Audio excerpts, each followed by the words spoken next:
Buenas tardes. Soy el Data Science Manager del equipo de UMA, que estamos desarrollando una plataforma inteligente para los servicios de salud. Y en esta charla vamos a hablar de Reinforcement Learning y cómo impacta en la optimización de los servicios. Una pequeña introducción de lo que es Reinforcement Learning. Es un área de la inteligencia artificial que tiene una manera muy peculiar de aprendizaje, que aprende por refuerzo. Por poner un símil, es bastante parecido al aprendizaje humano o al aprendizaje de los animales, en el cual, mediante una recompensa o un castigo, son capaces de realizar tareas cada vez más complejas. Una arquitectura, digamos, básica de un sistema de Reinforcement Learning incluye un agente, incluye un environment sobre el cual interactúa y de ese environment recibe la recompensa y en función de esa recompensa varía sus siguientes acciones. Creo que es bastante sencillo extrapolar ese tipo de aprendizaje a otro tipo de especies. Por lo tanto, es bastante... utiliza también redes neuronales, que sabéis que están basados en sistemas biológicos, y es un sistema en general bastante intuitivo. Voy a dar una pequeña introducción de cuáles fueron los hitos del Reinforcement Learning y después mis chicos hablarán un poquito más sobre lo que es la aplicación práctica en sistemas de asignaciones de recursos. Nosotros sabemos que los recursos, sobre todo en salud, son finitos y por lo tanto la optimización de ellos impacta directamente ya no solo a nivel económico, sino a nivel de calidad y de cobertura de salud, digamos, en las poblaciones.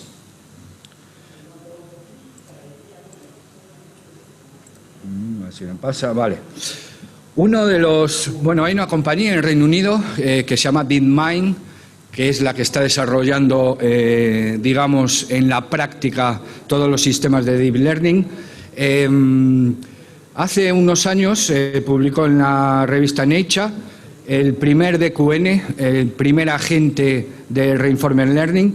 Y ahora os voy a pasar un pequeñito vídeo que dura 1 minuto para que más o menos tengáis una idea intuitiva de cómo este tipo de sistemas funcionan. A ver si me deja abrirlo. Me lo abrió en otro lado.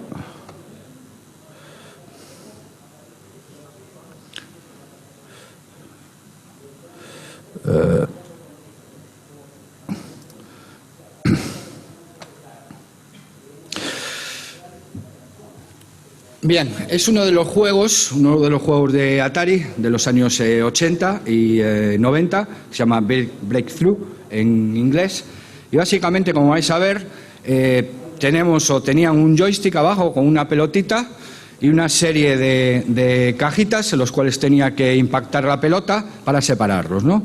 Entonces el algoritmo fue entrenado con cada uno de los píxeles secuenciales de este juego, en este entrenamiento, y como vemos en esta primera parte, pues es un jugador, un beginner. La pelota se le escapa bastantes veces y solo parta. El algoritmo fue entrenado en el entorno en 120 minutos de training y ya juega como un experto. Es decir, lo que una persona en general tarda alrededor de 1 año y medio, 2 años en llegar a este nivel, el algoritmo fue capaz de en 120 minutos de aprenderlo. Este es el estadio 2, juega a un nivel de experto humano. Bien, pero aquí viene realmente el descubrimiento que después de 240 minutos de entrenamiento el algoritmo fue capaz de diseñar una estrategia que es la de construir un túnel por el lado izquierdo, de tal manera que la pelota vaya por arriba y sea capaz de ganarle al juego.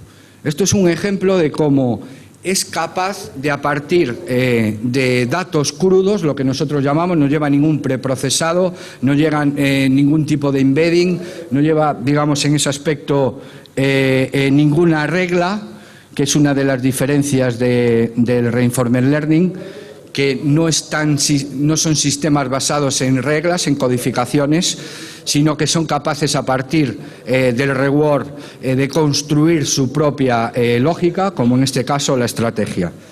Bien, otro de los siguientes digamos hitos fue lo que se llama AlphaGo o AlphaZero, la siguiente evolución. Muchos de vosotros probablemente oísteis hablar de él allá por el 2016, que, digamos, fue capaz de batir al mejor jugador de Go de la historia. El juego del Go, el juego de ajedrez es un 8×8, el juego del Go es un 19×19, y estaba, digamos, llamado a que nunca un algoritmo sería capaz de ganar a un humano porque, primero, no se puede resolver por fuerza bruta. Fuerza bruta es yo realizo todas las combinaciones posibles y me quedo con la mejor. Y, por lo tanto, tiene que ser capaz de optimizar la elección, y a la vez requiere cierto pensamiento estratégico que ningún algoritmo codificado es capaz de realizar. De esta manera,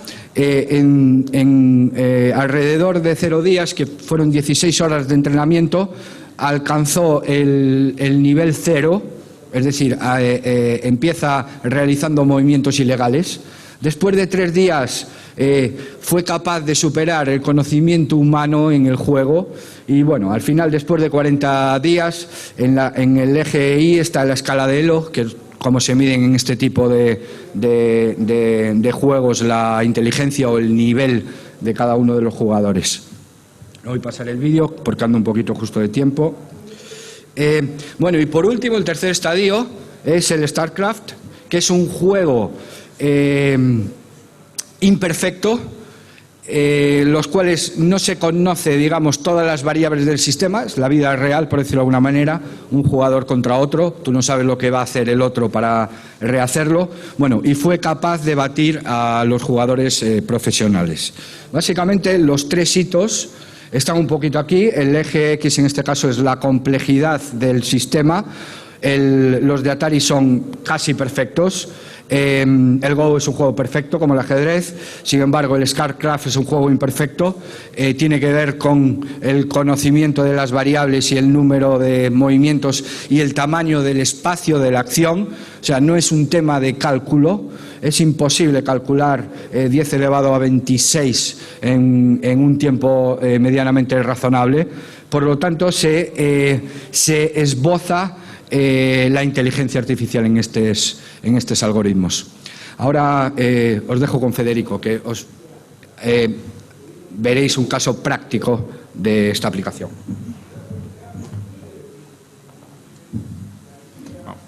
Hola a todos.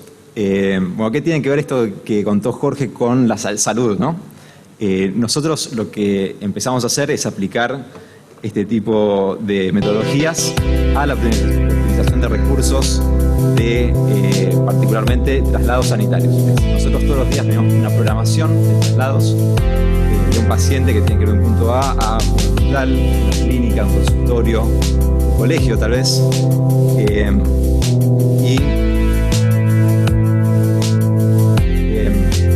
Hoy hay técnicas para resolverlo, pero el problema es que es muy complejo, incluso más que el juego que contaba Jorge.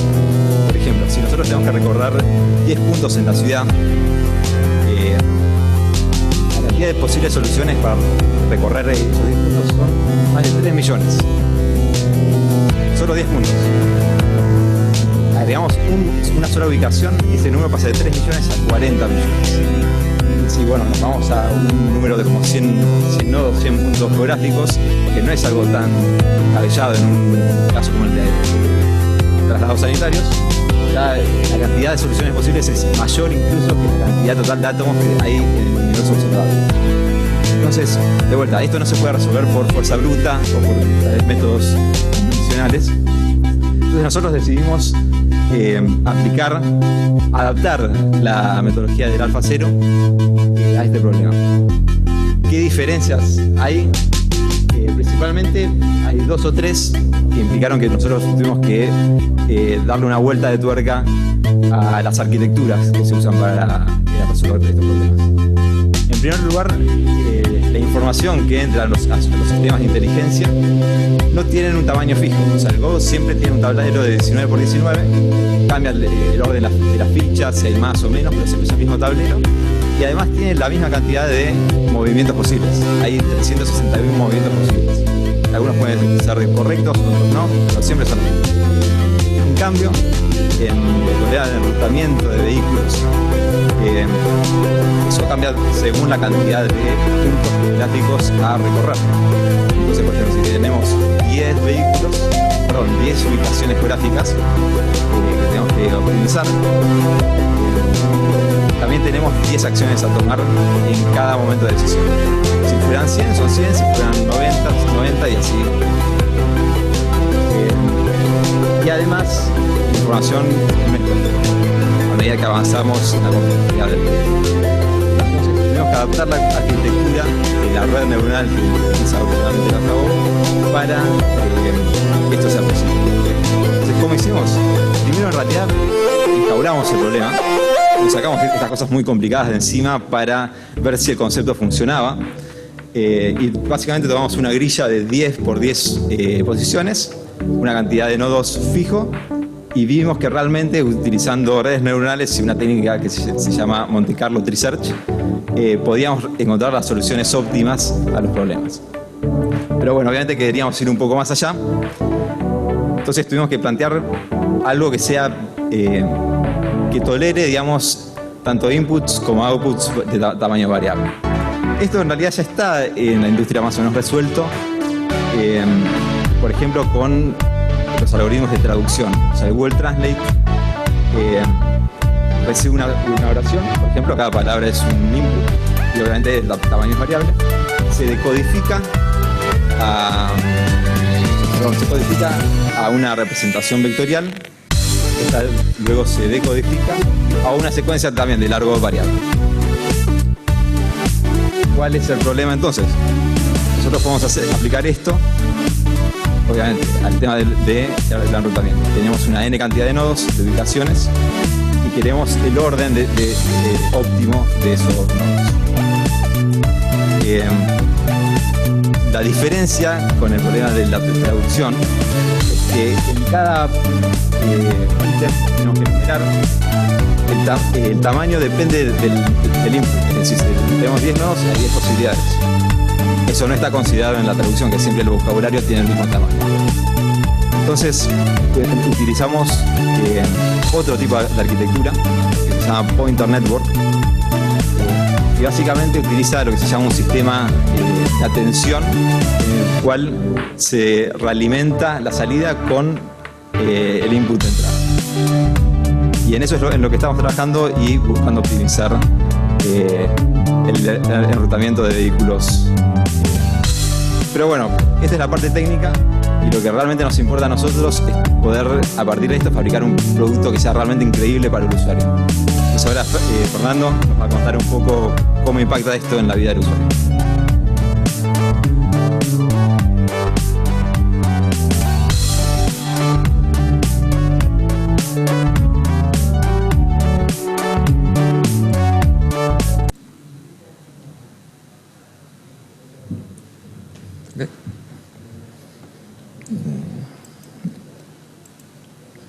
¿Qué tal? Buenas tardes. Mi nombre es Fernando, estoy en el área de desarrollo de frontend y diseño de experiencia de usuario. Vamos a hablar un poco de lo que es diseño de experiencia de usuario y data science y cómo es que estos dos mundos conviven y básicamente cómo se comunican prestándole herramientas uno al otro, ¿no?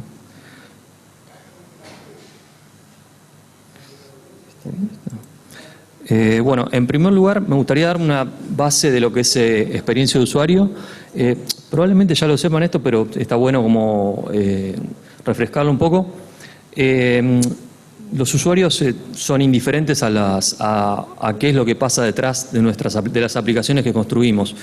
Si el front fue hecho en React, si el back lo hicieron en Python o qué tecnologías utilizaron, es indistinto para ellos. Ellos lo que buscan es ir de un punto A a un punto B, que es la resolución de su problema, ¿no? Sea pedir una ambulancia, pedir un médico, lo que sea.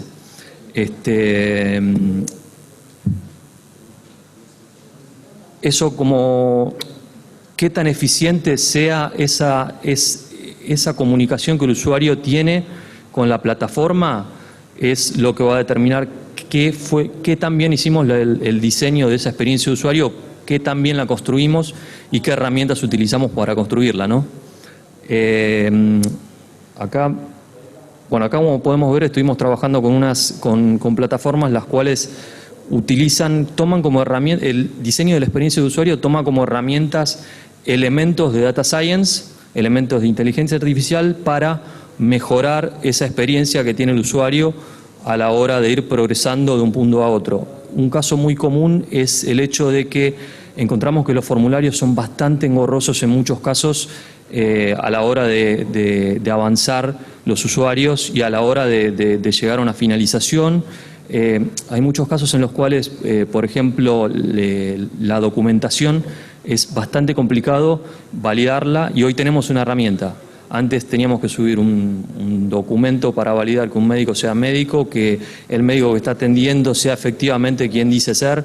Hoy tenemos herramientas para eso. Los documentos pueden ser validados on the fly y la documentación puede ser validada también on the fly. Antes teníamos que subir la documentación y capaz que alguien del otro lado podía llegar a tardar, 20 días en validar ese documento y certificar que el médico es médico.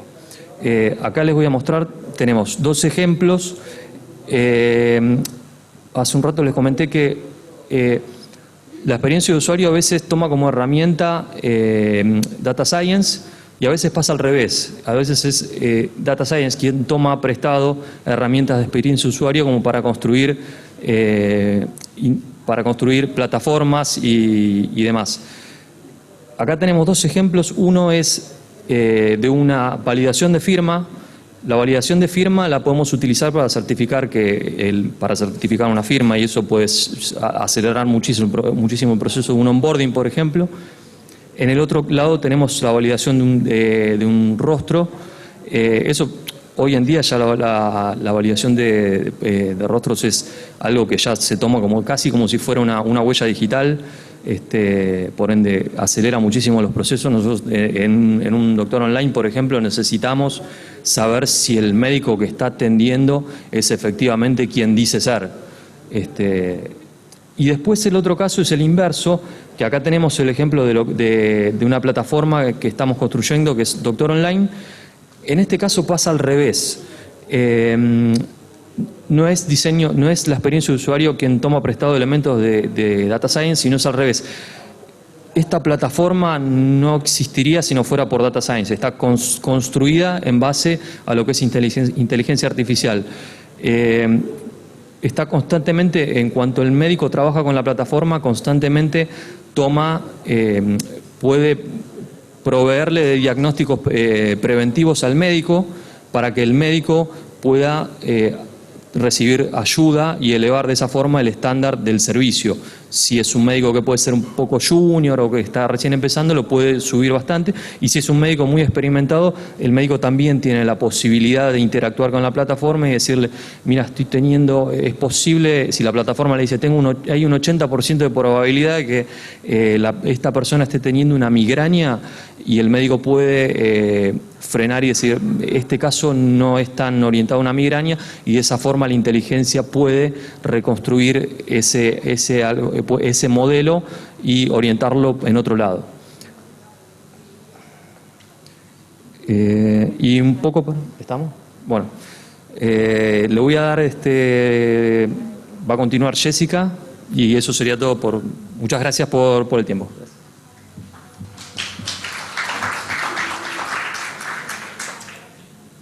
Bueno, buenas tardes, mi nombre es Jessica. Nos gusta hablar mucho, pero voy a ser cortita. Básicamente lo que les quería mostrar, todo esto que fuimos hablando, no nos olvidemos que se hace con personas. Mi nombre es Jessica y soy de Recursos Humanos y trabajo dentro del equipo de Data Science, del equipo UMA. Y básicamente una de las cosas que les quería mostrar es, nuestro equipo es totalmente horizontal. Lo que nosotros hacemos, todo nuestro foco tiene que ver con la inteligencia artificial. El software que utilizamos es una excusa. Todo lo que nosotros trabajamos, esa es básicamente nuestra finalidad. ¿Y cuál es el propósito, no? ¿Qué es lo que nos mueve? Yo creo que hoy en día nuestro éxito tiene que ver con que tenemos un norte compartido. Entre todos tenemos bien claro que nuestro objetivo básicamente tiene que ver con mejorar la salud. Somos un equipo empoderado, tenemos independencia. Eso hace que podamos tomar decisiones rápidas y que nuestros ciclos de aprendizaje básicamente sean rápidos, ¿sí? Nuestro lema siempre es: si nos equivocamos, equivoquémonos ahora. Nuestro modelo es dinámico y eso hace que las personas sientan pasión por lo que hacen. Creo que eso es lo que hace que nuestros productos sean diferenciales. También nuestro equipo, que para mí es importante mencionarlo, es multidisciplinario. Nosotros trabajamos con un equipo que tiene ingenieros de software, médicos, sociólogos, psicólogos, ingenieros de sonido, y siempre cuando tenemos distintas miradas, eso hace la diferencia. Y por último, siempre tratamos de trabajar con las mejores tecnologías. Se imaginarán que trabajar con estos perfiles no es fácil. Y bueno, creo que un poco traté ahí de describirlos a estos personajes.